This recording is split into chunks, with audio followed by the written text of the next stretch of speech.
I just remember saying, I don't know how I'm going to do this, I don't know how to do this, but I know I have to do it.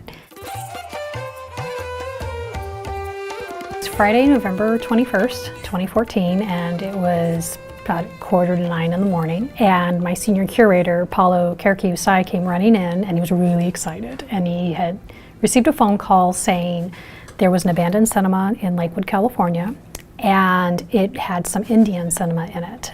The key was that it had to be picked up very quickly because the theater was going to be bulldozed down in the entire strip mall and a new building was going to be in place, so they needed it out immediately. So I flew out to California, drove to the cinema, and met with Dino Everett from USC, as well as several volunteers from UCLA and USC to help pack the cinema.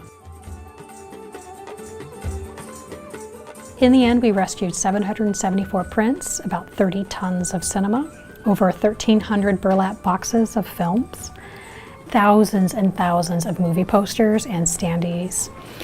And we were very exhausted at the end. But when we got the collection here and started to inventory it, we realized we had really come across a treasure trove of cinema.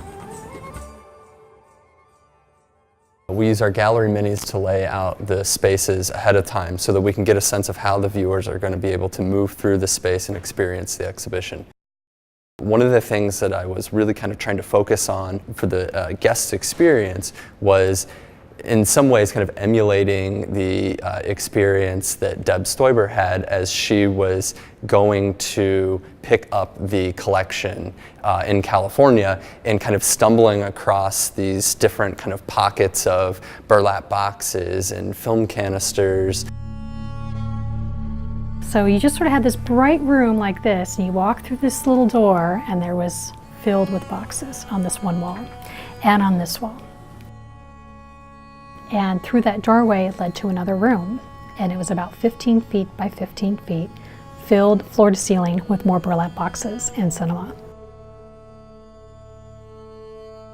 And really kind of at the core of this is we're telling our story. We're talking about the story of acquiring these works and then what is the life of them once they're acquired, because they don't just come in here, go into a vault, and then that's it. There's a lot of work that has to go into the preservation of these so that they are accessible for the future.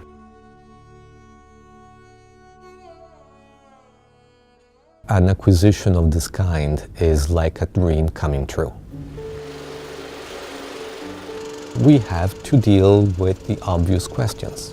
Why are Indian films important? What's so special about them? This is an opportunity for us to explain. There are other ways of thinking about cinema, and there are billions of people around the world who think that this is real cinema. This is why museums exist, and this is why the George Eastman Museum exists.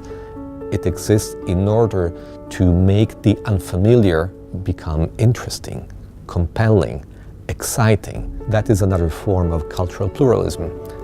It is an invitation to explore. It was 774 prints that we were able to save, approximately 30 tons of cinema. We have 8,500 some odd posters, representing, I believe, 455 different films. We've learned from the past that due to neglect or the ephemeral nature of the posters, so much has been lost due to time.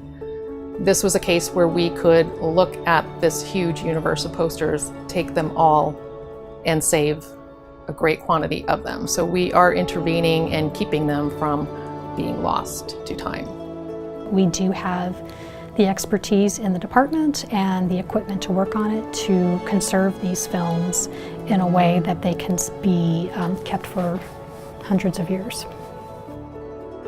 We want these films to be seen by present and future audiences. This is going to take time, money, a lot of work of all the technicians, curators, administrators, and people who join forces for the safeguard and transmission of the cinematic heritage to posterity.